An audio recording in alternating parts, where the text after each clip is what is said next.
Let's see here, folks. I think we got everything. Let's see. Yep. All right. It started. Excuse me. All right, here we go. This is the show, and it begins with one of my favorite intros Bo ever made. In 3, 2, 1. My name is Deckard Cain, and I'm in the Nexus. Our enemies are many, but they'll never best us. right. If I find old Diablo, even I might take him down. You should always remember that we're in a different town. Rodrim in the house. Where's my staff?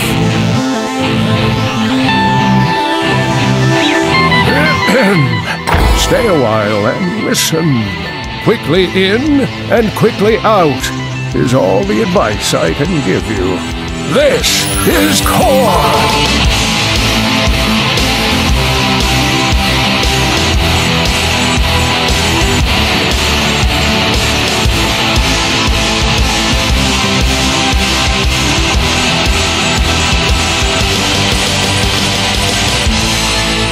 My scrolls contradict you. That's a good one, man. Holds up. The best smack talk ever. You know why that one's also good? Because your buddy Deckard Cain there does have a good transition to with the word is. So when he says this is core, it's easily the most transitional, like sounds like the dude said it on a microphone in full kind of deal. So Yeah, props. it's pretty natural. Yeah. Also, really my favorite part of that thing, the centerpiece of the whole thing, is his sex advice that he gives. it's pretty good. Like, he's a scared old man. Just get it done and leave. Yeah, get in there and As quickly get as out. possible. Yeah, that's good advice. It's good advice from the old man. Hi, everybody. We're here to give you some advice of our own right here on the Core Show. This show is all about Heroes of the Storm. I'm Scott John Smith, Bo Schwartz, and John Jagger, and we've come to you yet again on Bended Knee on a Wednesday night to discuss all things Heroes and beyond. And we'll play some games later, which is also very exciting. Had a thought this week, though, while we prep to get ready to maybe learn a few things today, by the way. We've got a holiday coming up here in the U.S. tomorrow. We've got a big holiday, which means everything's kind of a little quiet, you know. The holidays, things kind of slow down news-wise from Blizzard. No new heroes announced or anything weird like that. We're still getting our hands around Euphema or whatever her name is. And sorry, Pretend to Euphema. Orphea, Euphema. you know, Euphema, and she's great. And Illegal, right? yeah, probably. You're not supposed to take Euphema. Your doctor needs to tell you if it's right for you. Is what I'm getting at. Anyway, I had a thought leading up to all this before the holiday hits, and that was this. I feel like in my Heroes games, there are a bunch of heroes that are kind of MIA these days. And I just wanted to throw their names out there and discuss whether it's just a feeling I have and it's not actually true, or if you guys feel the same, and if any of this means that maybe this list of heroes is due for a rework or some sort of spotlight of some sort to get interest sort of renewed in people playing them. I will run down the names I thought of. I just don't see these people very much anymore. I rarely see Phoenix in a game. I don't see Maiev very much anymore. She's at home demoing shower curtains or whatever she's doing. Uther, where the hell has Uther been? No Uther ever, I swear, in any game I play. Ever. Never see an Uther. Never see Rexar these days. Never haven't seen Valera in months. Well, she's a rogue. Who? Valera? Oh, she's always there. I just can't see her. Is that what you're telling me? Right. Okay. Yeah. That makes sense. And then the Lost Vikings. Nobody Also plays lost. Nobody plays the Vikings except Bo occasionally to troll John, but that's it.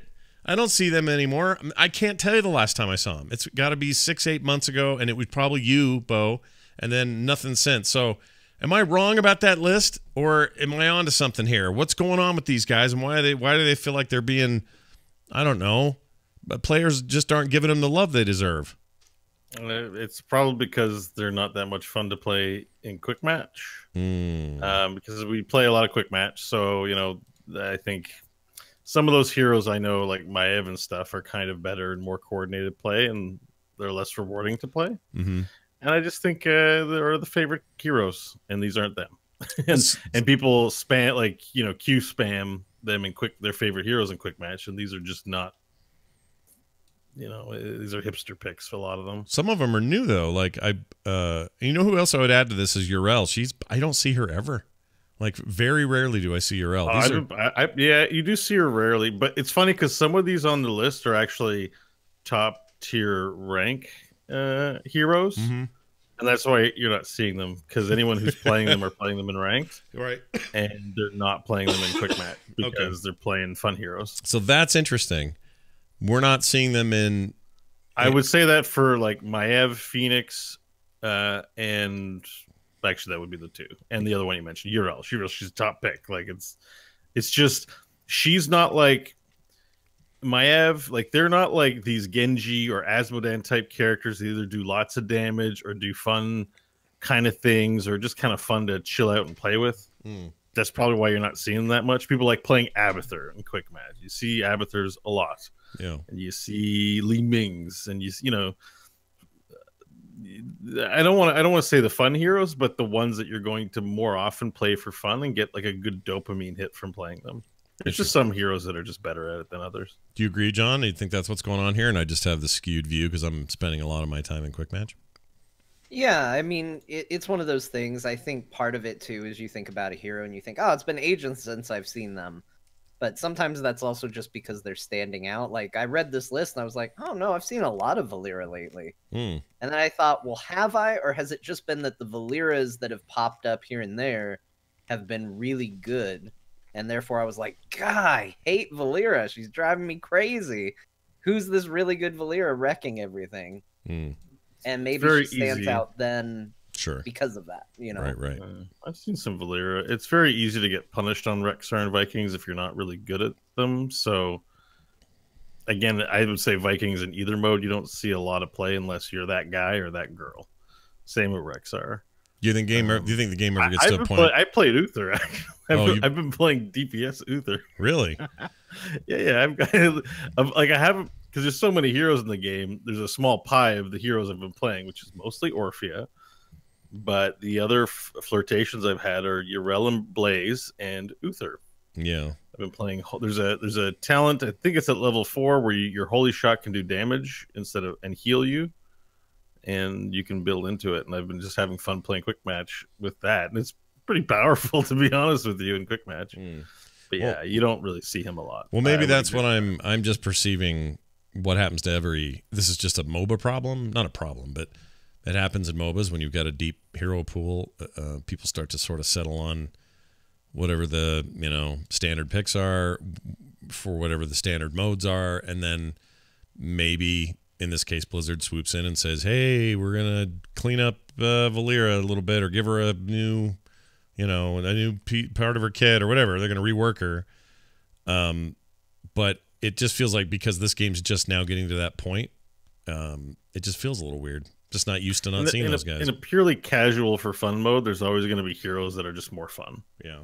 Like without reworking wouldn't even do it. Like unless you made them OP, which is a mistake from a development standpoint. I think just some heroes are just not going to be that fun. I think Valeera is cool. I think she's not that fun. John, do you which is why I don't play her. I'd like to have a fight here, John. How do you feel about what he said about your girl Valeera there? I think she's extremely fun, but I don't know if I. How many games have you played as her in the past 3 months? Yeah, that's the thing. It's not a lot. It's like I gotta like Valeera. She's got cool mechanics and stuff, but I'm like, all right, it's quick match time. Let's have some fun. Right. Let's look at all the heroes. They're heroes you're picking consistently, and there's heroes you aren't. I think that's exactly what I'm saying. I think Bo and I said kind of the same thing in a different way.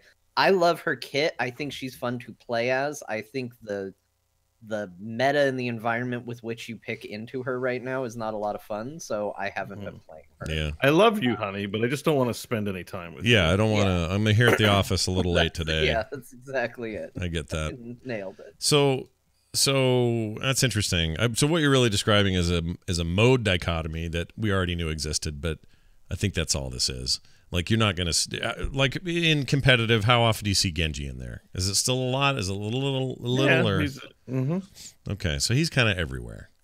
I think too. Like some of this stuff waxes and wanes. Like we've kind of an inside joke we've had recently with our groups playing is I all of a sudden went on a run of really liking Kael'thas, and I was like, "Hey guys, have you heard about this hero Kael'thas?" and everybody's giving me crap because he's been in the game for ages, but I'm only just now coming to him. Right. And I think that happens with a lot of people, and I think that happens with a lot of heroes. And I think sometimes there can even be some like groupthink behind it. Like you play a game and all of a sudden one particular character just crushes you. And you think, oh yeah, that's right, that character exists and was really great. And then you start playing it. And then in theory that happens again. Like I wasn't really thinking about Li Ming that much until a couple weeks ago when all of a sudden a Li Ming was just wrecking face on our group. And I was like, man, Li Ming, that's right. She's still in the game. She's good. And then I started playing her. And then I noticed Li Ming's cropping up all over the place. I was like, oh, she's still in this game. She's still making a threat. But I wonder if sometimes that's just kind of all of us seeing something that sets us on that trend.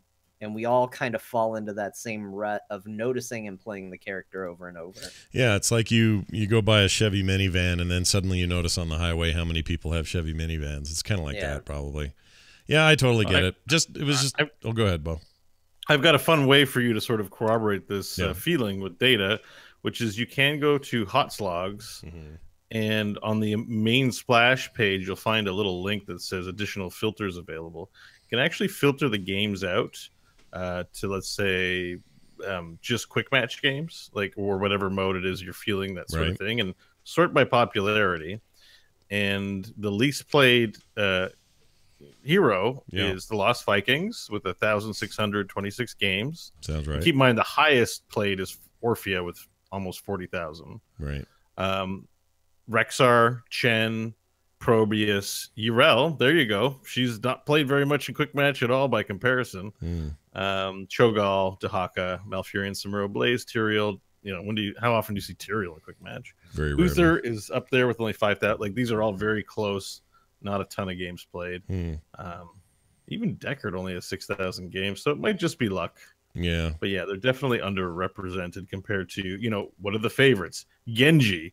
Setting aside Orphea, Genji, Nazeebo, Nova, most played. That sounds right. You see those fools all the time. That's true. Yeah.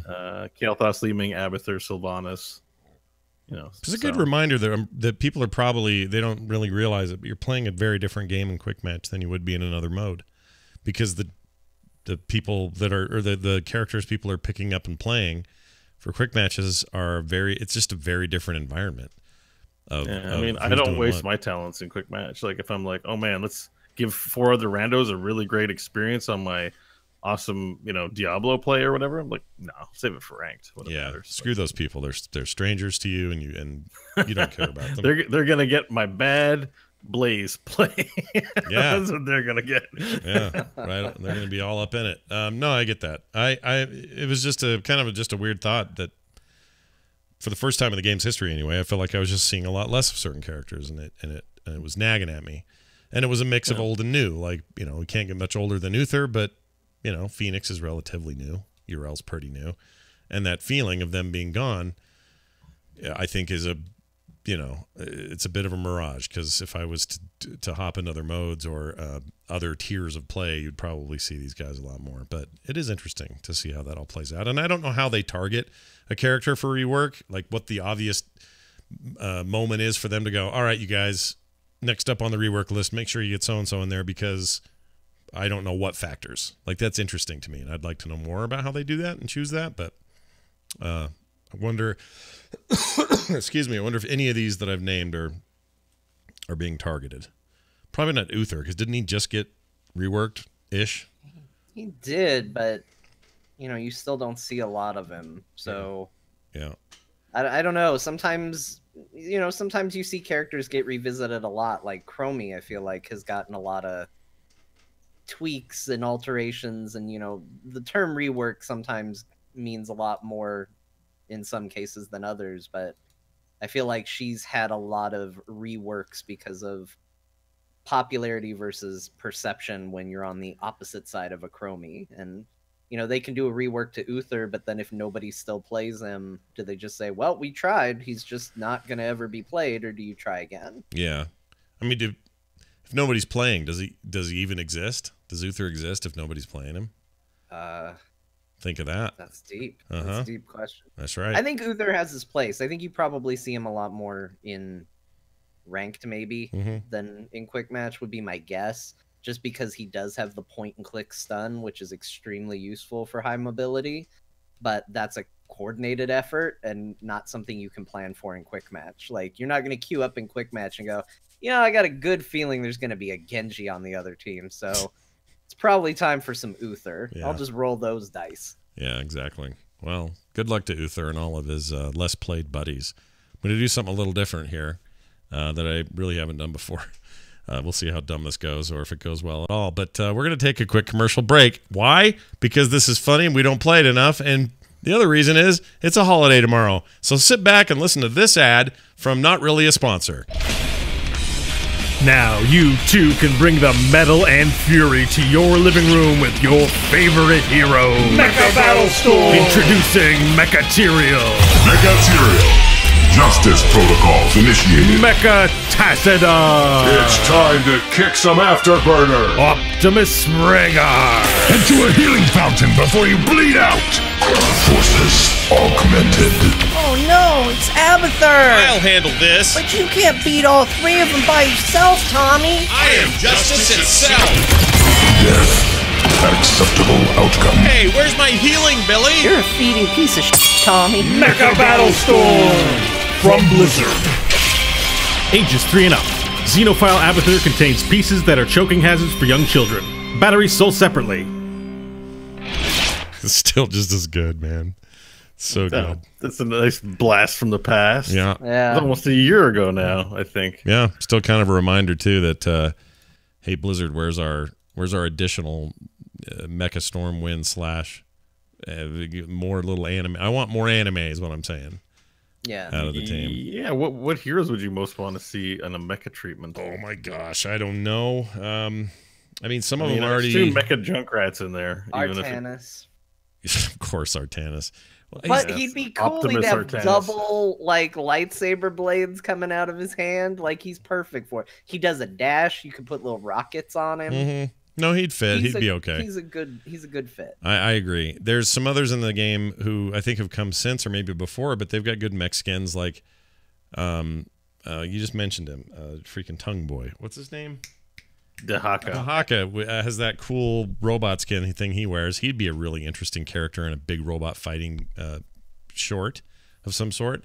Like, you could just go across the board and make everybody look mech. I don't care who. Yeah. I'd be into all of it. Every single one of them. The new Transformers MOBA. Yeah. And then make skins for all of them, and then I'll get all your skins too. It's a money-making step 4 profit, Blizzard. They should make model kits for all of them too. Yeah, I agree. Oh, I would I'd build do those. that. Oh my gosh, can you imagine? Okay, not just like 1/3 scale Tassadar or whoever, like from here to here, like that big a one. Oh, You know what they could do with Diva? You remember Headmasters? yeah. Diva could be a head, like rather than get in the mech, she could be like the head component of the mech, like transform into a head and like jump on top and become the head of the That'd be amazing. Transformer mech. Yeah, see, all these ideas are good, which is why And I then it wanted would to play transform that. into a mount, and she would unmount and then be mounted like on her transformed Diva mech. Except I guess mechanically it doesn't work, but still. Still doesn't matter. It's a cartoon. We can make it work. Yeah. They did all kinds of weird stuff with Optimus Prime, and no one asked any questions, so I think they can pull it off. If I learned one thing from being a Spider-Man fan, it's that you can add mechs to anything. Yeah, no, that's Because true. Do you all remember that time Spider-Man had a mech robot I do. called Leopardon? I remember that. Yep. Those are good That's times. That's what Spider-Man really needed. Yeah, Mechadon. Or Mecha, what was it? What was it? Methadon? What? Leopardon. Leopardon. Methadone. Methadone. He had a giant robot named Methadone. Yep. He was putting on a clinic. I really appreciate Wicked Kitten pointing out that when I say mecha skins, it sounds like I'm saying Mexicans wrong. So thanks for that. Appreciate it. I love them mecha skins. Mecha skins. I like mecha skin food. All right. Moving on. We're going to have a little topic this week because, again, not a lot of news to troll over. So why not talk about your holiday tier list with Bo Schwartz, everybody. Tell me about tier lists and what we're going to do today. Oh, all right. I can introduce the topic. So the holidays are coming up, and that means our good friend Kyle Ferguson over on Into the Nexus said something on his show that sparked my imagination for what we could talk about this week. Is that the holidays are coming and people have extra time to play video games. Chief among them, our favorite video game, Heroes, and it definitely resonated when he said there's probably an extra bit of time for people to get into ranked and try some ranked games. And I'm like, that's exactly probably what I'm going to do. I will have more time during the Christmas holiday, and I will definitely be trying some ranked Heroes. But even if we don't play ranked, there's always a point in time where you look at the game and like there's a lot of heroes to choose from. I want to invest some time practicing or learning what those heroes can do and get better with them. Which ones do I choose? And we all know that metas come and go, but generally speaking, I think it's been stable for a little while. And I thought, with the holidays coming up and we're probably not going to get crazy updates until January or so, this might be a good time to discuss who's powerful, who's worth looking into, and what the top players are saying about it. So we get to this thing called tier lists, which we've discussed on the show before, but we've never really gotten. In all the time that we've done the show, I mean, we're not really, we're not Grandmaster competitive players. Our shtick is not to tell you guys what the heroes are to play. But I thought, well, I'll be playing a lot of heroes in the coming weeks, and this might be a good time to take stock and look at, who's on top, who should you avoid, that kind of thing, and take that information from the community and use it. Does the news classifications at all that they talked about at BlizzCon and they'll implement at some point, does that have any bearing on this at all? Like moving away from... No. The game would have to shift fundamentally for drafting or for your hero picks to be different. Okay. So, and some of you listening, we have a wide range of listeners. Some of them only play AI. Some of them dabble in ranked, and they're in various spots. So forgive me if I just have to explain what a tier list is, and you know what it is already. But for the benefit of people who don't, it's common enough in gaming. It's just basically taking the heroes and breaking them down by their relative power values to each other. In terms of, and specifically in heroes, the higher the tier, the more widely applicable. And when I say widely applicable, I mean on the different maps we have, because this isn't a one-map MOBA. The more widely applicable the hero can provide value in terms of skewing your win percentage higher. Okay, so the idea, if you're getting a bit competitive, is you want to make selections of heroes based on whether or not you will win 54% of the time making it over 52% of the time or 48% of the time. And your specific calculations you'll have to do on your own. Okay. The way I like to think of tier lists is like, I don't care about cars. Then all of a sudden someone drops 20 grand on my lap and says, it's not enough to buy a crazy car, but you can only use this money to buy a car. And all of a sudden I'm super interested in watching YouTube videos about cars. I want to know what the experts say about how to get value for my money.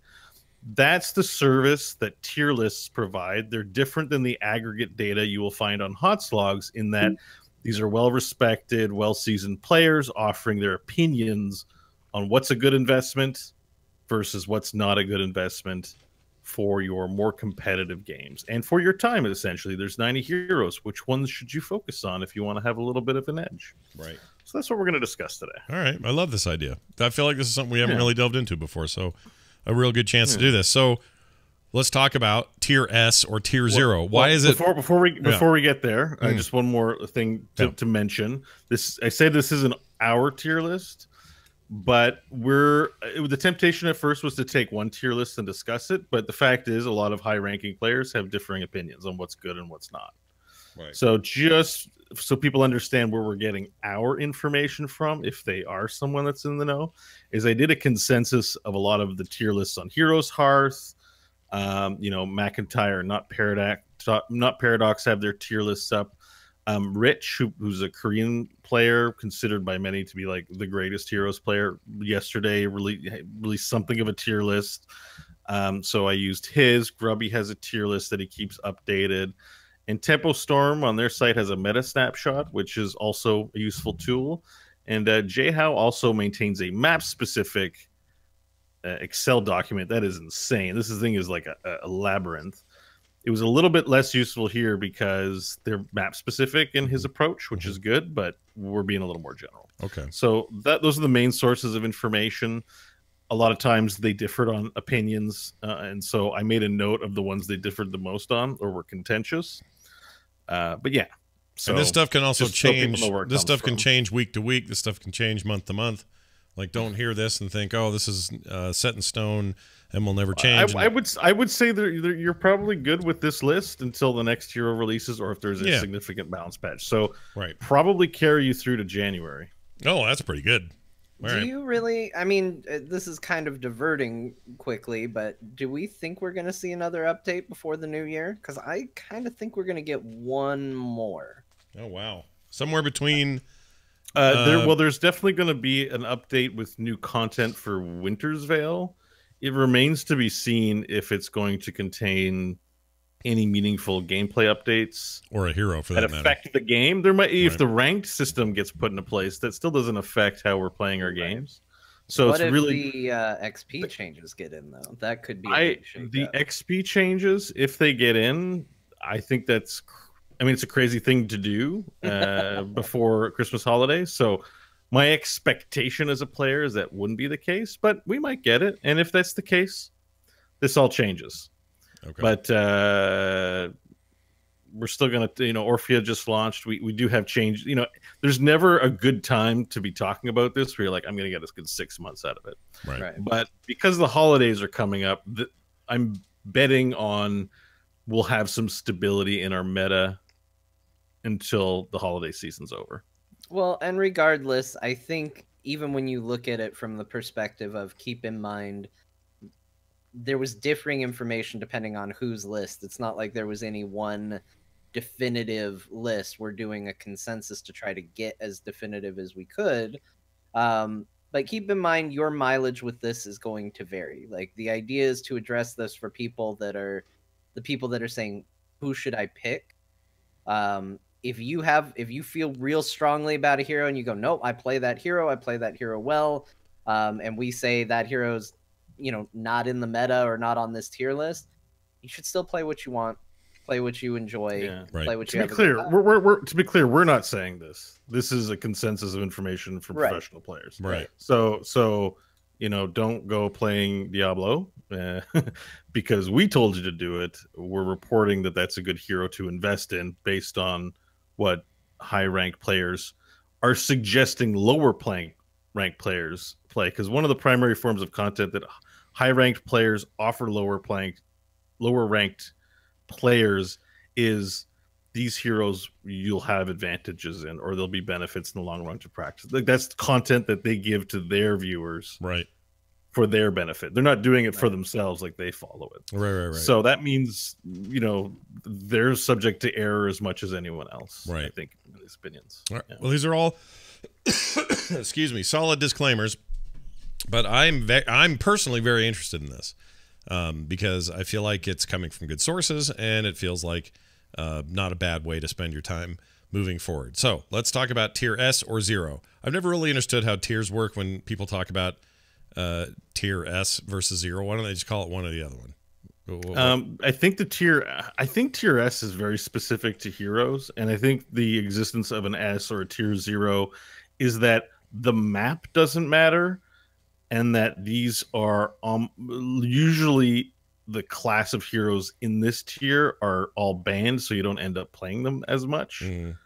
Now, I've widened this list because the heroes in the tier S vary based on the person who's making the list, right? So, but where I found consensus, I highlighted these heroes. Okay. So the heroes in the tier S, basically doesn't matter what map you're on, these will confer advantages to you. They will help you.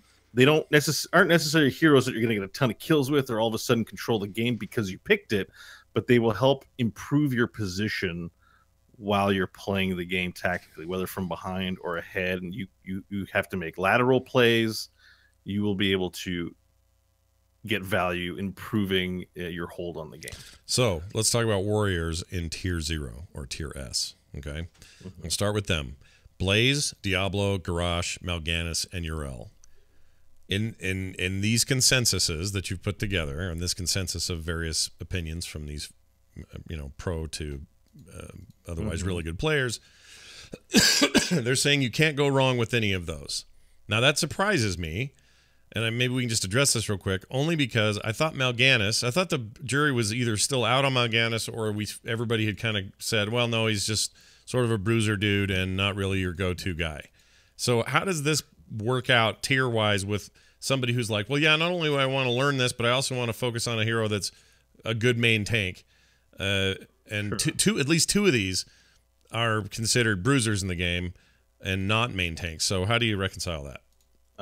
Well, I would, so I would say Blaze and Yrel, they're definitely they're bruiser-ish, but they actually just provide a lot of value in the off lane. Like, they don't feel like the big damage types. In terms of Mal'Ganis, I think our initial sense was incorrect about him not being able to be a main tank. In fact, Sleep Now, whatever that is actually called, turns out it's pretty good engage and disengage tool. And there's just the right amount of secret sauce with all the abilities that's in there that makes that true. Now, I'm not entirely clear in these tier lists because, I haven't touched ranked in a season.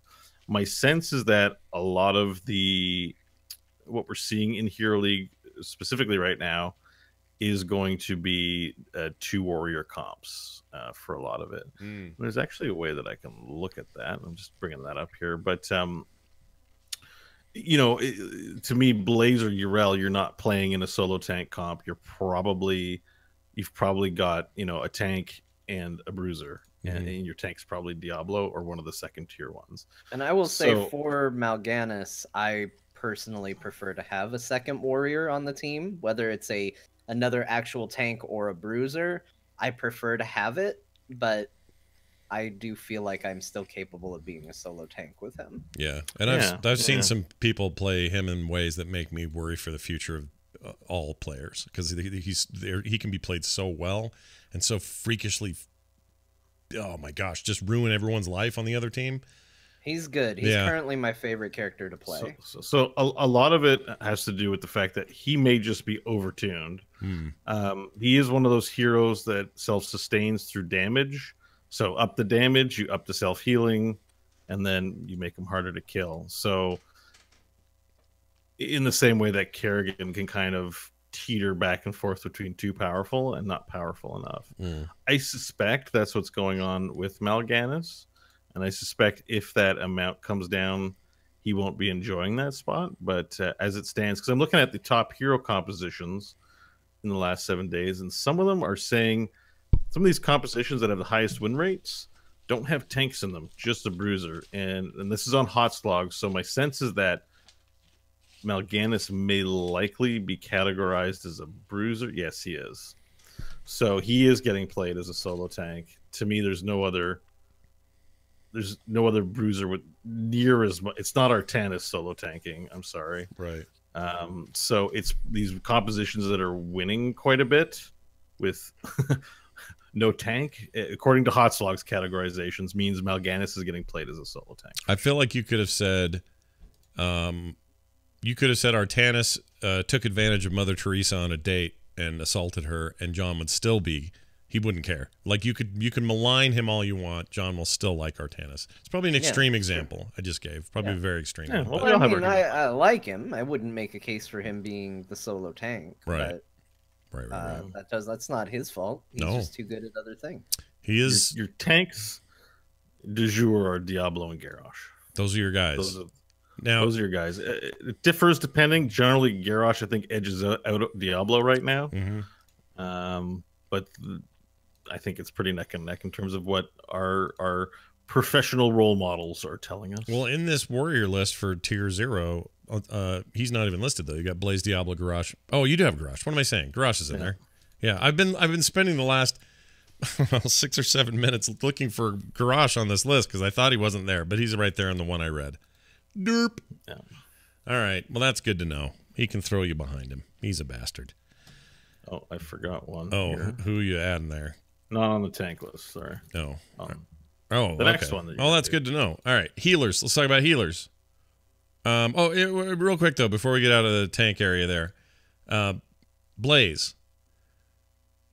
I see a lot of Blaze, and I he's categorized by Blizzard in the upcoming class change thing as a tank, not as a bruiser. So I assume he'll stay there. I remember a lot of talk about he wasn't going to be a very good main tank, but that seems to not have borne out. It seems like he is. Well, I think he's passable as a tank in your quick match games. I think if I'm understanding it correctly, he's not main tank material. He's like, you don't really think of him as a bruiser because he is tanky. He's just in your double warrior comps. Like, so Yrel and Blaze both do this thing where they can soak the off lane. And so if, let's say you're up against Zagara, you're probably not winning a lane against Zagara and pushing up. If you've ever been like an assassin versus Zagara, you can hold her off until you're out of mana or you're too low on HP and there's no healer coming for you. Then you got to back. That's when you lose your XP value and Zagara pushes and gets tower, gets the XP advantage, gets advantage on structure, etc., etc. So forcing the back is how Zagara, characters like Zagara who push really hard can win the lane. Now, if you're playing something, versus an aggressive laner as a Yrel or Blaze, both of them have ways to just heal them. They're their own healers in the early game matchup. So they'll never have to back for health if played correctly. And they also can clear a wave. So Zagara gets close, pushes in, you're like, now if Zagara leaves the lane, you're not taking much in terms of structure, but you can just sit there all day and not die. And, they've recently nerfed both Yrel and Blaze's mana. It doesn't look like that's changed anyone's opinion of how strong they are in the off lane. But that's how these guys get played early. And as it turns out, if you're going to do a 2-warrior comp, that second character doesn't have to be a bruiser that does damage. You could just have a 2-tank kind of a deal supporting a wall of whatever damage picks you have behind it. So that's where they're situated currently in the meta. So yeah. And maybe I was solo tanking as Yrel in the quick match games that we played this weekend with the 5-stack. She worked just fine. She feels really great, actually. So we're still learning in the quick match sphere as well. You can tank on Blaze in quick match, and you can tank with Yrel if you're looking for practice. All these guys work great there too. Right. So they're good picks. They're good things if you're interested in picking up a tank-like character to pick up and start playing. So based on these, go ahead, John. I was just going to say, I think we're all going to need to kind of come to terms with the fact that language around heroes is going to change in a pretty substantial way, and we're going to need to kind of get used to it, because right now we were given the roles that we had, the 4 roles, and we got very used to it, and then we got very used to our own modifications to that, where we were using terms like bruiser and stuff like that to mean a very specific thing. Looking at this list, Blaze, Diablo, Garrosh, Mal'Ganis, Yrel, I think all of those are classified as tank in the new system. I think every single one of those falls under what Blizzard is calling a tank. And I think a lot of people look at it and go, well, what about so-and-so? I thought they were a bruiser. I thought Mal'Ganis was a bruiser. And I think that's because we at home have started to use bruiser as kind of an acceptable term for an offlaner or something along those lines, and not really necessarily what they do. So I think there's a good chance that when this new change happens, there's going to be some jargon mix-up where people assume one thing because they got put in the tank category, and then somebody else got put in the bruiser category, and we assume we know what that means, and it might not mean what you think it means. Right. Because it's not like Blaze, if we call him a tank and we say, no, he is a tank, like Bo was saying, it's not like all of a sudden his ability to solo lane goes away just because we reclassified him. Right. And I am curious where Yrel lands. Chat room was saying she's a bruiser in that list they showed at BlizzCon, but I don't know for sure. Do we know that? Anyway. For the purpose of this conversation, though, it doesn't. For this, it doesn't matter, right? We're splitting hairs. If Blizzard calls something a bruiser and the community plays him as a tank, it's tank. So yeah, we don't have to worry too much. No, about you're that totally now. right. I am feeling though that not pressure, but I'm feeling that sense of like when that change happens, I'm going to look at everybody differently, and I'm going to see Nazeebo in a different way. I just am. So I think people are going to have that in their minds regardless. And now that there's a little more granularity to the classifications of characters in the game, I don't blame them for looking at that a little closer. But like you said, the way that the characters end up getting played are where they'll end up. Like if they tell us it's a bruiser, but people main tank it, Blizzard will either eventually move into the other category or tweak him so he's more of a bruiser. I don't know how they'll handle those sorts of things, but it's interesting. Yeah, exactly. And again, the recommendations for us here at home are to not necessarily, like I said, Yrel East Styles mentioned she's a bruiser. Yeah, okay, but you can main tank with her in your quick match games. You want to practice getting good with her. I'm sort of positioning like these are hero recommendations that are good investments for your time right now over the holidays. Right. All right, let's talk about healers, rather. They're the true heroes of Heroes of the Storm, the healers. The healers are the heroes. Deckard Cain, Tyrande, and Whitemane, who you added sort of last second. No, she was definitely in a lot of lists. She was high up there, so. Yeah. Now, Tyrande, obviously, been through a lot of changes lately. Her body's changing, and she has become truly a healer. Whereas before she was weird hybrid support thing. But it's interesting to see her there. I noticed that in none of these lists, either your tier 0 or your powerful picks or the rest, I just don't see our buddy Stukov anywhere, and it really bums me out. But I won't complain. He's in the rest. Oh, is he in the rest? We'll get to what the rest. So people's tiers as they get down to tier 2 and lower are kind of get goofy. Yeah. So I just looked at it and said, like, they're in the rest. Okay. So I mean, it might be useful to explain structure before we go through the list. We already talked about what tier 0 is. Tier 1 means these are powerful picks. The rest is like they're not doing your team any favors, but they're not really holding your team back, maybe. Right. And also in that category are characters like Kel'Thuzad, that if you are the one trick guy and you're amazing at it, great. Otherwise, you're being a troll, and you shouldn't be playing these competitively because the burden of execution, as Dunk Trade coined, is too high for it to be worth it. Play something that has consistency and will provide you consistent win value. And also under the rest might be map specific considerations like a Vala on Battlefield of Eternity or something like that. Oh, right, that makes sense.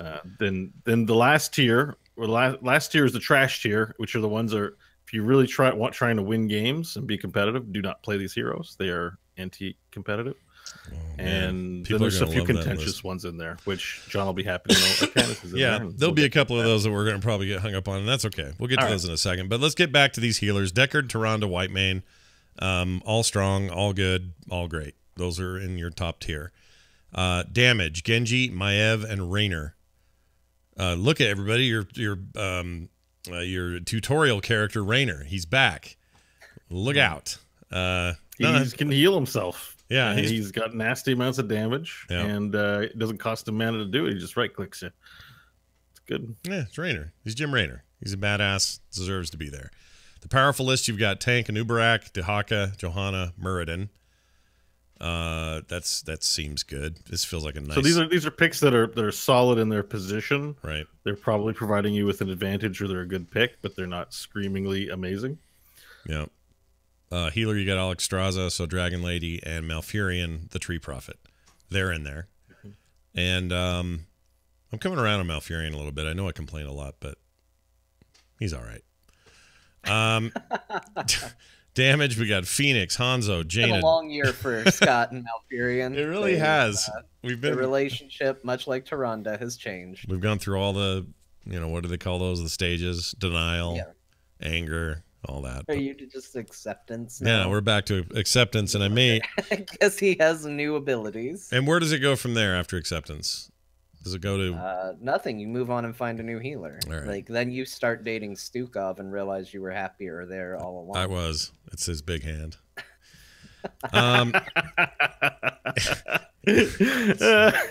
Sounds worse than I meant it to sound. Junkrat, Kael'thas, Kerrigan, Li Ming, Malthael, Orphea, still early to call. You wrote here in the notes. Thrall, Tracer, Tychus, and Zeratul. And then in Siege Specialist, you've got Abathur, Asmodan, Medivh, and Sergeant Hammer. Now, I noticed in your top tier, or your tier 0, unlike tier 1, there is no Siege / Specialist, but there is in tier 1. Why is that? What's the why no specialist? Well, I did a consensus. So, meaning that if I looked at 10 tier lists, on average, those heroes appeared the most times, like a statistically significant amount of times at that tier versus the other. So the reason there's no siege is because there was no tier S heroes are siege heroes. Right. And Because also, I think it ties back to that universal nature you were talking about. It's not always universally great to have a siege / specialist. Right. Yeah. Well, I mean, That's more useful than others. all the siege specialists in the powerful range provide team fight or objective based value. They're not. You don't pick Hammer to siege up and push a lane. Sergeant Hammer's a powerful frickin' assassin. Don't siege up. You're basically like tank. You're Rainer. You're a mechanical Rainer when you're playing that. You siege up when you get a few kills, and then it's advantage push time. But like, if you ever watch Sergeant Hammer play like in HGC games and stuff like that, they don't siege up. They're auto attacking and putting their mines down and zooming around and doing the auto attack does really good damage. And Sergeant Hammer is surprisingly mobile if you play her as if she doesn't have a siege button. Amazingly enough, Right. and that makes her a powerful pick. So I would argue, same with Abathur, the value's all in his healing. They're going to strip away that that additional healing he does, and he'll be back down too. Yeah, of course. He'll be off this list. All right. Well, let's talk about this list that I'm the most interested in, and that is the trash tier, because we've already got the rest. The rest is everybody else. Okay. That we haven't mentioned yet. Here's your trash tier. I would love to know if we have any outright discontent with this. Let's start with Chen. Any problems with Chen being on there? You like Chen, Bo? No, but he was trash tier. Man, you agree I with love that? Chen. Okay. I love trolling with Chen. Yeah. I love the character of Chen. I love being a big guy with the barrel and drinking his ability. But I mean, I play the game. Yeah. And I think again, it's important to clarify because I can already hear some people who, especially when we maybe get to this last one, because I know there are some people that just get extremely passionate about some of these characters. Yeah. It is not if you pick this, you're going to lose. Right. These characters are impossible to win with. But increases your odds of losing. Right. So it is meant to be taken that way. It's incremental, If you are a 24/7 Zarya, and we know who they are because you see them in the games, they're the ones playing Zarya right now. If you see a Zarya, it's pretty safe to assume that's all they do, and you're like, why is this Zarya so good? Is this the best character in the game? This is what I say. It's just somebody is the only person. That's the only character they play. We espouse that a lot on the show, and I agree with you. However, this is not us saying that. This is what people who are very good at the game are positing by consensus is a way to slowly lose your rank, is by consistently picking these heroes that you like so much, but they're not doing you or your team any favors. Right. They may be wrong. We're not saying they're right. But if you're looking for a new hero or a new strategy for your next session, the recommendations do trend one way and against a certain way. So as a Chen lover, and loving and plenty of times I've gone into ranked with my snowflake picks and just want to pick them, having to acknowledge the fact that I'm underperforming in the aggregate on certain heroes. So I feel like we have to respect a little bit of what's being said by people who are playing better than us about why they are not good picks. What's your Blaze win rate? Well, it's bad, but the point is, but that doesn't mean I can go to Rich and say, "Why do you think Blaze is so good? I lose on him all the time. You must be wrong." When that guy plays at a higher level and might see things or have reasoning that I still don't quite understand. So I'm looking towards people who make lists, who play the game consistently, to find out what their insights are as to why we would pick certain things over others. Right. And that's all I was saying is that because I'm with you, play what you want, but the opposite is also true. I'm getting out ahead of anybody that's going to hear their favorite character on a tier that's called trash tier and feel bad and say, you don't have to feel bad. This is just data we're giving. You can keep playing what you like. It's fine. Yeah, that's you all. guys are basically saying the same thing. It just but different. The thing I think about like trash tier is that it emphasizes for you to stay away from it. It's not to make you feel bad, but it is to make you feel bad because you're like, I'm gonna get a positive win rate with Nova and ranked. Wait a minute, it's called trashed. I'll play it in quick match. Like I think that is the point, is to be like, it's like a biohazard symbol over the hero. But then that's like us saying, I know this isn't what Blizzard's saying or what we're saying, but it does come off as like, hey, guess what? There's only 1, 2, 3, 4, 5, 6, 7, 8, 9, 10, 11, 12 characters in this game worth playing. And I don't think Blizzard's saying that. I don't think we're saying that. I don't even think these pros are saying that. If you find something fun and do it. The pros are saying that. Well, the pros aren't saying everything else is garbage. They're saying if you want to be better and play at a higher level, you should be playing these heroes, at least right now as the meta is today. That's what they're saying. Yeah. In an environment where your priority is winning, not feeling good, but feeling good by winning and being competitive, they're positing with these tier lists in this game and others that certain strategies and picks are more effective than others. Right. And it can be hard to hear. I don't like that people bag on Convection Kael'thas 24/7, but I have to respect the fact that they're saying it. And that's like anything we don't want to hear. At a certain point, we do need to listen. And again, that's why I positioned this presentation very carefully in that you're shopping for a new car. You want to find some new heroes to play. What's worth investing your time in? So if you have an emotional connection to Chen and just need to play Chen and need to prove to the world that Chen can be good, do it. No one's saying otherwise here. Right. That's not the point of the exercise today. So hope, you know. Yeah, no, I think people get it. That's why I tried to sort of cover that at the top, is that here are what the information the tier lists are presenting to us is, so that maybe out of the list of heroes that are considered powerful, like, you know, you might dust them off. We might see some more Junkrat play from Scott. Junkrat's considered a powerful competitive pick. Mm-hmm. For my part, I would actually like to play Blaze and Yrel more. I'm interested in checking out Tyrande. I might play some more Maiev Raynor. Like there are things here that I've avoided or haven't played as much that I'm like, I'd be too nervous at this point in time to play in a ranked mode, that I would benefit from going into quick match and playing, and then bringing to my, you know, ranked or competitive games or Wednesday night games, you know, that kind of thing. Sure. So I think that's the what we're trying to take here. So yes, we should put big biohazard signs over the heroes that they're not recommending, because I didn't put the sign there. We're reporting on what the communities, the professional, the high tier players are telling us. Yeah. Now, I did want to say one thing about the final one, which we'll get to in a second.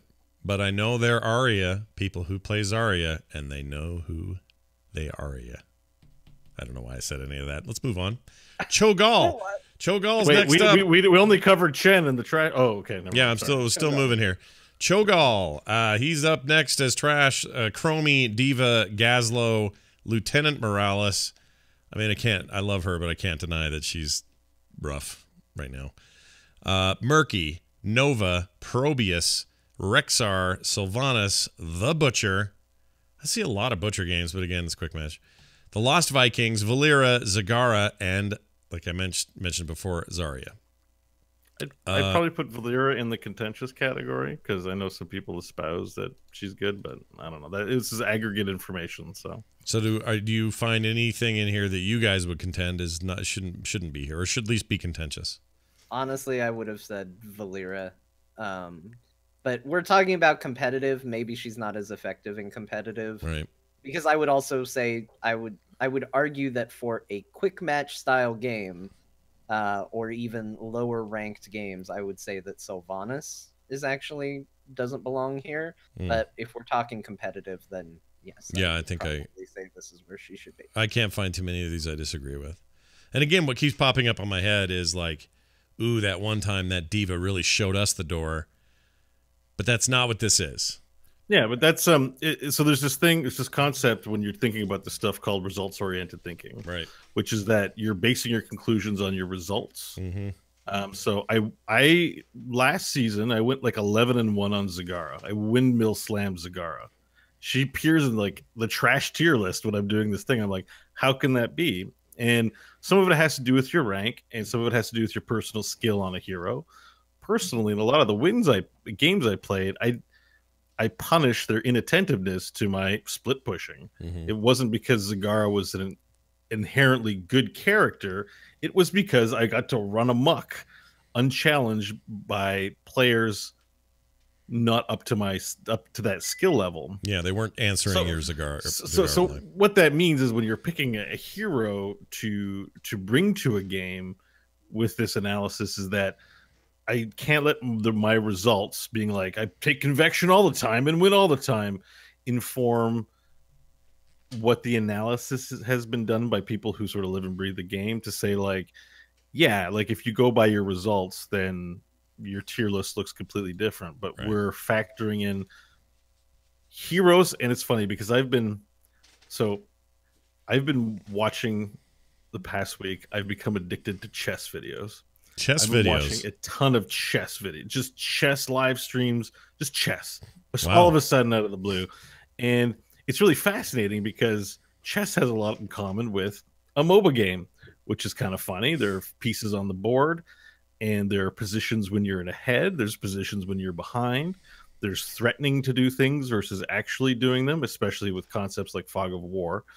And there was one particular move that struck me was that this particular grandmaster was explaining that high-level players play for the aggression.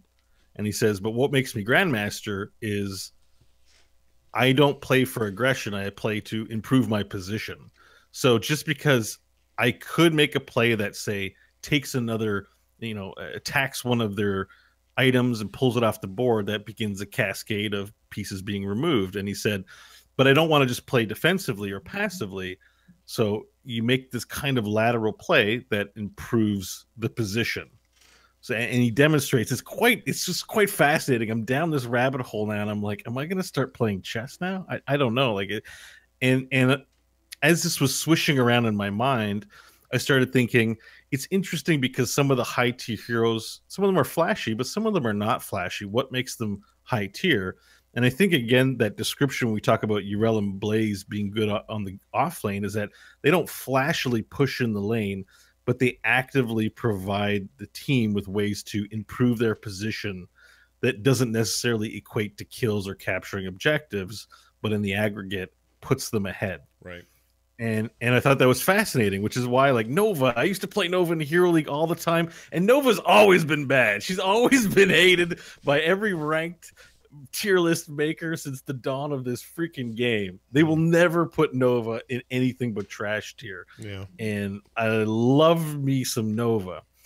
And I begin to see it's because she does nothing to improve the position. Looks flashy when they're getting kills, feels good when you win with her. It's a humiliation victory. Even if you're good with her and have a good win rate, it doesn't mean that strategically you're actually providing the kind of value that people who think about the game strategically are looking for in the heroes they pick. And again, I know I see some eyes glazing over, and it's because, we play a lot of the game for fun, and we often espouse playing the game for fun. But I wanted today's exercise to really take in what the professional community is telling us, and again, answer the question, what heroes should we invest in over the holiday season? It is after all a competitive game. I think sometimes it's easy to forget that, and forget the competitiveness is definitely a huge part of it. And competitiveness comes with this sort of stuff. I wouldn't call this min-maxing, but this kind of, focusing on what's strong, getting better there so that you win more. I mean, that's part of competition. And it's fair, and you do it because the game's rules are how they are, and you're not cheating. You're just playing the game, and you're playing to its advantages, your skills, your advantages, and all of that. The chat room keeps making this point that this is where you start to see toxicity come out, and I don't disagree. Like, these are contentious picks, some of them. We'll get to the real contentious ones here in a second. But some people are going to be just cry and moan all day that Chromie should not be in the trash tier list. And they'll have 1,000 reasons why and blah, blah, blah. And they may even be right. The point is that does having lists like this and does create or cause some of the problems we have with toxicity in this game and other games? And I would actually say no. What causes toxicity is dicks. That's what causes it. Yeah, and so if somebody's saying I really want to get better at a thing, that doesn't make it toxic. That makes you focused and have a goal, and all of those things are fine. These are good attributes. The toxicity comes from jerks who want to be tribal about stupid stuff in a video game. It's got nothing to do with this sort of stuff. I understand the idea that it feels like, well, the more competitive we make it, the more toxicity exists. That may be true, but it's not because inherently it's toxic. It's because people are poorly behaved. They don't know how to act. Right. And they're immature. It's not enough for me to go and say I would like to heal competitively. Who's good? Oh, Deckard, Tyrande, Whitemane have a universal kind of appeal. They're high up on the skill list. I'm going to put my attention into that. That's all very good and productive and useful for me wanting to get into the competitive scene. It's that then that same person could potentially go in there, and as soon as they see somebody pick a Stukov, that's not on the tier list. How can you do that? And they have to turn it into a fight and an argument. Yeah, that's not really because tier lists exist. That's because people have now taken that and turned it into a tool where they can push an agenda and do it in a way that's aggressive and dickish. Because there's also a nice way to say it. There's a nice way to say, I don't know if this is a strong map for Stukov, or I don't know if he's going to work with this comp. Right. And then they can come back and say, well, I've got this many hours. I really feel good about him here. And you can say, okay, well, let's see how it goes. I mean, yeah, these are all normal ways of behaving. When people are being dicks, when, Butternuts McGillicuddy over there wants to, yell at you up and down for your pick, the competitive nature of the game is not the problem. It's his reaction to the competition that's the problem. So I feel like that should be obvious, but there's a lot of tools out there. There are a lot of toxic players. It's a reflection of your skill level. Right. Like, honestly, there's no bigger tell of, like, you might have good macro play or good ability, but if you feel the need to badger strangers on the internet and your teammates because they're, basically causing you to lose rank points, and they're basically causing you what you perceive to be direct harm to you, which they're not doing. If you lack the sophistication to understand that and understand that you have to work with it, then that's your plateau, man. Yeah, you are at a plateau, and that won't get any better for you. Yeah, it just won't. Like, I've played, of the amount of games I've played, I think there's some 4,000 in there that are solo hero league ranked games. I've had plenty of first pick Novas and Gazlos and no healer comps. Won some of them. I've not once ever been silenced in 3 years after 10,000 games, or been reported for toxicity, or said a shitty thing. Like, it's possible, friends. Yeah, it is. You really can't be blaming the fact that some folks are trying to find a way to educate the player base and provide them with some value from their perspective, which seems natural. Yeah, that toxicity. That's yeah. I mean, we're all in agreement. Yeah. That's good. It's good to point out, I think. Now let's get to the contentious pool, which sounds like an awful place to be at, like a hotel or something. No one wants to be in a contentious pool. Yeah, it's not good. Ugh. What's going on in there? Nothing. Floaties. Maybe a turd. It's not good. You can be in it, but don't put your head under the water. And don't open your mouth. No matter what you do, do not open your mouth in that water. Mm-hmm. Oh my gosh. All right. I should tell you guys a story, but I won't. I'll save it from water to towel. That's all you want. Oh my gosh. All right. So currently on the contentious list are the following. The double A here at the top. Couple of Protoss buddies. Alarak and Artanis. Deeply contentious, along with Brightwing, Lucio, and Samuro. I actually don't disagree with most of these because A, I don't really play Artanis or Alarak. Not really a Brightwing guy. I think Samuro is in a goofball place, and I find him kind of annoying right now. But I think Lucio's pretty good. I have a good win rate with him. Now, that being said, again, my own little personal bias, my own little results-oriented thinking. But if I had anyone to argue for, it'd be him, because I think he does some good stuff and some good playmaking and all that. But, again. So, but to define contentious for you is that these 5 heroes in particular were ranked like powerful on one tier list and then trash on the next one, right? And then somewhere in the middle the other one. I'm like, usually there was a consistent pattern with some variation between +1 or -1. These were like, I looked at one list, Alarak, top tier. Yeah. Next list, Alarak, trash tier. Along with them, and I'm like, what? like, Lucio, tier 0 on one list. Lucio, trash tier on the next list. And these are all recent lists that have been updated in the past, week or so. So, I mean, yeah. Again, it's aggregate. Funny. We're doing an aggregate here. So that's why I'm like, they're contentious. The only one I'm kind of like Samuro. Sometimes there's a genius Samuro, and then sometimes it's like, mostly when it's on the other team, all of a sudden everyone's dying to Bladestorm, right? For some reason. Yeah, a genius Samuro does happen. It's just not Is that Samuro contentious purely because of Grubby's list? Possibly. I mean, I don't remember which list and where it came from, but I saw Samuro on the bottoms from a couple of people. I just know Grubby loves that dude. Yeah. If he was the positive, that was likely the case. I used to really like him. I played the crap out of him, and I'm not playing him at anyone else's level, clearly, but I liked him. I saw a few threads recently on Reddit too saying like, Samuro is amazing. This is how I climbed up from this rank to this rank, playing nothing but Samuro. So again, Alarak and Samuro in particular fall into that one trick category where like there are like 10 dudes that are just like incredible on Alarak, and that's all they do, and they're amazing. And the rest of us just stop doing it. Yeah. Destroying fools with and I think Samuro's the same way. Yeah. So. Yeah. All I know is a good Alarak scares the crap out of me as a player. I don't like playing against him when they're good. If they're bad, who cares? Just like everybody else. But something really menacing and jerkish about a good Alarak, and it frightens It's like me. if you're walking around the street and then your pants disappeared, and you're like, who did it? And Alarak's running down the street with your pants. Yeah, like kind of, yeah. A good Alarak can do that to you, and you'd never want to run into that person in real life. He has this ridiculously short range, yet hits me every damn time. Like, it's just, don't like him. I played against a bad one recently. Yeah, how'd that go? That's fun. Yeah. It was amazing because, like Scott said, when you play against a good one, you're like, oh, this is a competitive, strong character.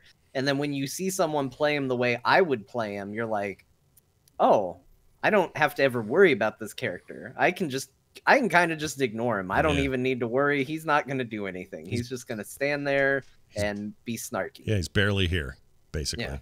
I can totally see that. All right, well, this is good stuff. So before we move on, I'm just wondering of this list, you guys, if any jump out at you as heroes that you, whether you before we were talked about this or during the conversation, jumped out at you as heroes you were interested in playing some more. For me, it's yes. The answer is yes, and for me, it is Blaze, Junkrat, and who's the other one I was thinking of? That may have been it. Maybe White Mane. I don't know. I just can't get my head around White Mane. I don't know what it is about her. Something about her. I can't do it. But maybe I'll figure her out. Maybe Tyrande a little bit too. But and I'd like to get better at Deckard. Like, I love him and have seen him do amazing things in this game, and I feel like I've never cracked that egg exactly. So, kind of in the mood to play him tonight, to be honest. After we're done. Yeah. But honestly, of the whole thing, if you said, well, Scott, you can only pick one, probably Junkrat. I like to really annoy the other team, and I think he does the best job in the entire game of that. So, yeah, a little more Junkrat in my life, I think. John? I have really enjoyed discovering Kael'thas. That's been fun. But I think for me, the big one is Mal'Ganis.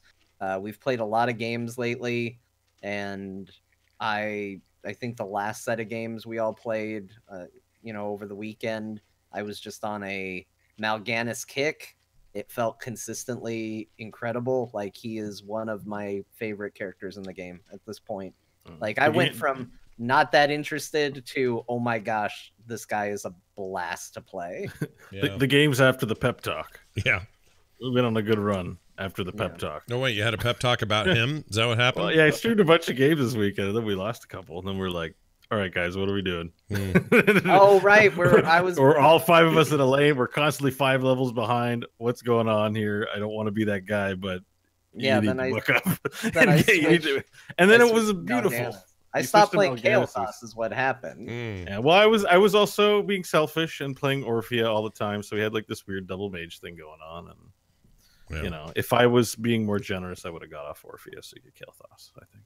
All right. Talent. But I wasn't. I was a mean person this weekend. Talent, yeah, that's and generous. likewise, I also dug my heels in and was like, yeah, you Orphea, I'll Kael'thas. This is the best combination. Yeah. It was okay. It just didn't. 10 minutes later, we're down. There were other factors. Was it just you two? Would you have any other teammates? Or was so I streamed a bunch this weekend, and we had viewers come in and join the game. Oh, very nice. They were awesome. That's good. Well, all right. Guys, let us know what you think of all this. Send us your emails. It's core@heroesforyou.com. Speaking of which, how about this one? Oh, excuse me. I got one here from Lawrence. He says, "Hello, Corehounds. I was never listening. I was never listening to the show. I was just listening to last week's show and the discussion on gems, specifically Scott's frustration with the purchase amounts never aligning with what you actually want to buy. I wanted to point out that this is exactly the reason that they introduced gems in the first place. All that extra money you have to spend to buy the gems that ends up sitting there as a positive balance until you find something else you want to inevitably buy more gems to purchase, so on and so forth. Basically, you bought a $12 skin for $15, and then you have $3 discount toward your next purchase, is kind of how he explains it. That's the principal goal of using surrogate currencies in all of these games. It gets you to part with more of your money while still keeping the actual price of what you want to buy lower. Additionally, it creates a psychological barrier between the cost of something and its value. If an item is priced in gems, which you can't mentally put a real-world value on easily, then you are more likely to buy it. It basically reduces the resistance to spending the gems. A bit like when you go to a foreign country, you typically end up spending more because you can't really convert their currency back into yours. The TLDR, gems are there to get more money out of you, improving the game's cash flow and get you to spend more. Also improving their cash flow. If it were to go away, they would need to find a way to replace that lost revenue to stay as profitable as they are now. Hope that helps, Lawrence. Okay, so it's some good economic discussion there. But I think we all knew this. I think I knew this too, and I think it's I don't have a problem bearing. I think it bears mentioning again. However, my problem is I'm not fooled by the psychological barrier. Yes. And because I'm not, it's not like I'm going in all cynical. I just know the difference. So when I get in there and I just go, if I do this, they're going to just sit on 12 of my dollars that I can't do anything with for until whenever the next time I want to add more to it. Like, I just don't like the feeling of that. And so it stops me from buying more. I would buy more. I know I would buy more in this game because I used to. If it wasn't gems, or if at the very least I could just buy up to what I needed and spend it. Nintendo, I didn't get to make this point last week because I kind of forgot to follow up on it, but Nintendo used to do this. If you wanted to buy something on their eShop, you had to buy $25, $50, whatever it was, increments, 10, 25, 50, whatever it was. So they weren't points or gems, but they were dollar amounts. And so if your game was $39, you had to spend $50 to get it. And then they would hold on to this weird amount. And then the next time you wanted something else, you'd say, well, I guess I'll add another 20 to my account. And now that basically covered whatever download I got, and I still have $10 on the account. And the next time I'd probably have to spend another $50 just to get the $59 game. Like that. They were doing the same thing just with raw dollars. They eventually stopped doing that. And now if you go buy a game on that store, they give you the option. Do you want to put a lump sum in? Steam does this too, to some degree. Do you want to put a lump sum in, or do you want to just pay the total amount needed? And I always pay the total amount needed because I'm not a jackass. I just want to pay what it's worth and what I'm being charged for. I don't walk into a store and go, well, I'd really like to pick that TV up and have the clerk go, all right, well, how many gems you want to buy? Well, what do you mean? Well, you got you're gonna need $1,500 for this TV. So let's see, that's 9 billion gems. So you're gonna have to buy that. Well, wait, that's $2,000 worth of gems. Well, that's the lowest tier we got. Well, what happens to that money? Well, we just hold on to it. I mean, that's unthinkable in a regular exchange. And so why should this be awesome here? You make a really compelling point with the. You have a reputation with your examples and analogies, Scott. I know. Sometimes they suck. That might be the best one. That may be the most persuasive or eye-opening one I've ever heard. Wow, that is high praise for my usually terrible metaphors. It is perfect. Of course, I would fight the person if he tried to take $500 extra for nothing. I wouldn't go into Walmart and let them keep wall bucks. Like no, you wouldn't. The whole illusion that's happening here, and we talked about this last week, is that video game companies need to keep development staff on a project. It's not like the old days where you create a video game, you poop it out, there it is, you're done, they go on to the next thing, and if there's problems with that game, sorry, they put out a problematic game. Like, maybe there are revisions to it, but probably not. And now they have to keep a development team on. They have to keep art and sound and all these things. These games live and continue to breathe. And like Bo was saying last week, we still all expect to pay the same amount of money that we have kind of always paid for these games going forward. So they have to get you a different way. And the place where we butt heads is you have gamers saying, we only want to spend this amount of money on a game. But in the back of our minds, we think, but we'll support it if you treat us right. And developers are saying, well, we want a constant influx of money coming from you, but we know we're going to lose you if we take too much advantage. So you have to find that happy middle ground where they're doing things to try to get you to give them money that you don't want to give, but they have to do it in such a way that you feel good about the transaction. Right. And this example that Lawrence wrote in and talked to us about, I get that they're doing that. That's the problem, is that I understand that that's what they're doing. I know that I'm being manipulated every time I buy gems. It doesn't feel good. It's like somebody blatantly telling you, I'm taking advantage of you. Please continue to give me money. The natural reaction is to go, no, I don't want to. You're taking advantage of me. Right. And it just doesn't happen anywhere else. That's my biggest problem, is that they pretend like this is normal, the normal exchange of goods and services, and it's just not.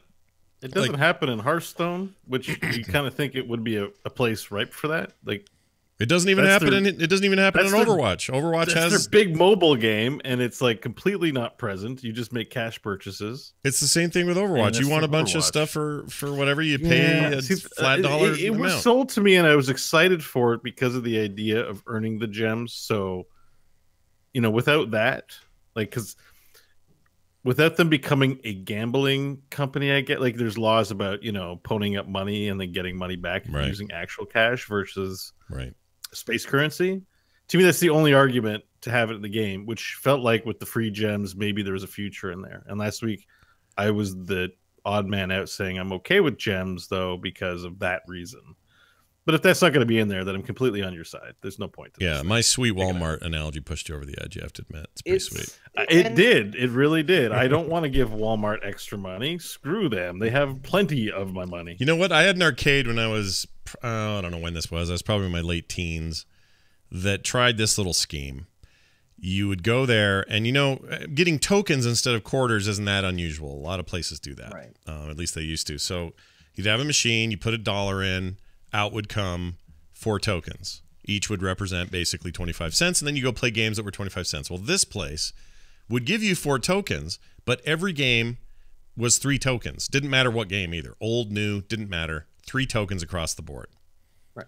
Now, they essentially forced this on people. This arcade is no longer there, as you can imagine. But they forced this idea on a real money transaction by making it so you had to put more than $1 in there just to get 2 full games of anything. So you had, if you only put $1 in, you're going to get 1 game, but you got a token left. And guess what? That token is not legal currency or tender anywhere but that place. So in order to use that thing, you got to add more tokens to it, but you got to add enough of them that now you're going to end up with an extra one almost every time you play anything. They basically created the exact same scenario, just in a different real world way. And I didn't buy it then, and I don't buy it now. And I do. That being said, I do this sometimes. I put the gems in, and I buy the thing that I want because I like Heroes of the Storm, and I want to support it, and I want to give money to them, and I want to pay for quality content, and I do, and I will continue to. But it's always going to rub me wrong if this is the way they keep doing it. And it's not just them; it's the industry. I get that they're part of the industry. There's talk in the chat room about how this is all also part of helping other regions in the world cover and afford this stuff. I get that, but why am I in charge of that? Like, shouldn't they be in charge of figuring that out? Blizzard should. Like, I have a lot of issues with that, kind of up and down. There just needs to be a use case for it. Again, I feel like I'm always talking about this game, but Warframe has the platinum system where you buy platinum to spend in the game. It's the same thing as their gems, basically. Yeah, same deal. But in that case, I can buy things off of other players. It's tradable. Right. So I needed a rare part for one of the Prime Warframes. I bought $3 in platinum and spent the money on the part because it was going to take me weeks to farm and I had all the other parts. So I was like, this is worth $3. I'm going to give some money. They're basically to the developers. They're basically successfully doing what everyone screamed Diablo tried to do, and then they said they couldn't do it with Warcraft, but you can buy gold in that game too. Now you can, and gold is not good for anything other than use in the World of Warcraft, but people do trade it for services and stuff. So I think the Heroes 2.0 system. I think we are eventually going to need a 3.0. I like it. I like almost everything about it, but that. Like I like unlocking boxes. I like opening them. I like re-rolling with gold. I like shards. I think that stuff's cool. Like I think there's actually not very much to complain about. I like the progression better. I feel like hero progression's way better. Account progression's good. Like all that stuff feels pretty good. It's just the gems for me. That's it. Yeah. It's the part where I get to spend real money on one of my favorite games that's broken for me. I'm even okay with gems to a degree. It's the places where it's obviously being used to take advantage of me. It is this thing where if I want something, I have to buy more gems than I need for the thing. Like that's where it starts to break for me. Because Bo's right. Getting gems every 25 levels kind of feels nice. It's like, oh, I got some. I don't think that happens enough or comes fast enough. I think it would be cool if gems could show up in loot boxes and things like that. That would be cool. Yeah. But it's the part where they say, essentially with their actions, we're going to take advantage of you. Yeah. What about one of the other use cases that didn't come up last week, that hasn't come up yet today also, was dynamic pricing. I think that might be easier with a unified cost versus trying to figure out what the dynamic pricing is among currencies. Maybe, but they could round that I'm up. not sure if that's the case or not, but if a bundle is 2,000 gems, when you own some of it, it might be 1,500, right? Yeah. And I don't think when they were doing cash only that actually was applying. They didn't have dynamic pricing, I don't think. Does anyone remember? If dynamic pricing existed before gems? I don't think it did. I think that came later, but I'm not actually 100% positive on that. But so if you bought one skin and then a bundle came along selling all 3 skins for a discount, let's say it's $10 a skin, so you bought one of the tints, and then a bundle came along discounting the 30 full price down to $25. But you already owned one of them. Well, you just gave your money to them. They couldn't do dynamic pricing. I'd be cool if they rounded it up to the nearest dollar. That's fine. Yeah, but I think the point is that they're dealing not just with U.S. currency. They're dealing with the game client in currencies. Well, sure. So if they're doing it in Vietnam, round it up to the nearest dong or whatever their currency is. Like I know that there's probably way more to this than I know about, and there's business reasons they make decisions like this, and I'm not here to act like I'm any kind of expert or have any kind of window on that. I'm just here to say that it just kind of feels bad, and it feels bad from everybody, and it's not just a Blizzard problem. Right. You're an expert on what feels good to you. Yeah, that's it. You prefer what you prefer, and I like you said with your analogy, I agree with you that I wouldn't want to give a company my money for no reason, for weird space money, unless there was a compelling reason to do so, which there kind of isn't. So yeah, I'd love to go and just go, here's $10 for this hero, not, oh wait, how many gems do I have? Oh, I gotta get 40. That's $30 just to get that one hero. I guess later I'll get another hero, but there's none I really want now. So you shouldn't have to think about all that. You should be able to go, I would like that for that. Zip, zap, boom. Everybody gets the poop. Anyway, Blizzard, if you're listening, we're not trying to be jerks. We're just... Wow, you just explained how plumbing works. Zip, zap, boom. Yeah. Everybody gets the poop. Nailed it. Thank you for your email, Lawrence. We love this kind of feedback. It's fun to discuss these kind of issues. You can email us at core@heroesforyou.com. And a reminder to those listening to the show, either for the first time or for a long time, we are supported. Here's how we do it. We are supported by Patreon at patreon.com/core show. Now, the nice thing here is you don't have to do gems there. If you're like, man, I just feel this show's like hardly worth anything, but I just want to throw them $1. You could do $1. You could go over there and say, hey, I want to do 10. It's your choice, but it's still just whatever the amount is, whatever country you live in, you put it in and you're done. You don't have to worry about any kind of subservient currencies or whatever the term is. It just works that way. So that's your transition, I guess. Anyway, go to patreon.com/core show and support the show and the creators you love across the board, because there's a lot of good stuff out there, and we hope that we are some of that good stuff for you guys. We're going to play games after this. I want to wish everybody a happy Thanksgiving tomorrow. Tomorrow's the big holiday. Eat all your turkey and all the good stuff that comes with that.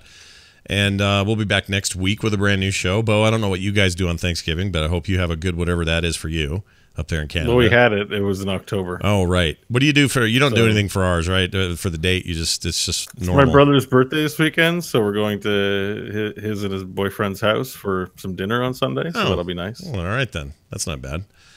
Yeah. What else? That's it. Heroesforyou.com is the website. You can also follow us on Twitter. Follow John at John_Jagger. I'm at Scott Johnson. Bo is at Bo Schwartz. And Core Heroes for the show. Heroesforyou.com is our website. And a quick reminder that this weekend there will be Dungeons. We had to delay last week because I was freaking deathly ill and just didn't work out. But I feel much better, and I think that bodes well for a game. And then I disappointed everyone after. No. Look, you're the DM. You always get to choose. That's just the way it is. But we'll play this weekend. It'll be a great time. So it'll be as if nothing happened. Nothing changed. Everyone will be here. We'll all be happy playing Dungeons & Dragons at therewillbedungeons.com. Go check it out for show times and how to get the show or view it live. That's going to do it for us, for me, for Bo, for John, and for Pardon Turkeys everywhere. We'll see you next time.